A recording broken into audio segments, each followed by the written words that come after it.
لام کاف کتنے اچھے معنی دے رہے ہیں.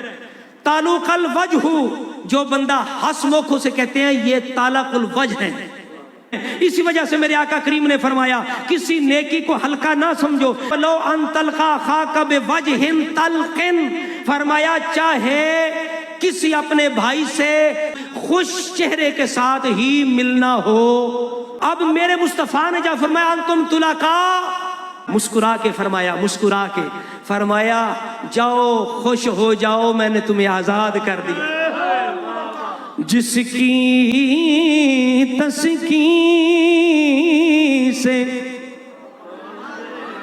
روتے ہوئے ہنس پڑے، اس تبسم کی عادت پہ لاکھوں سلام. اس تبسم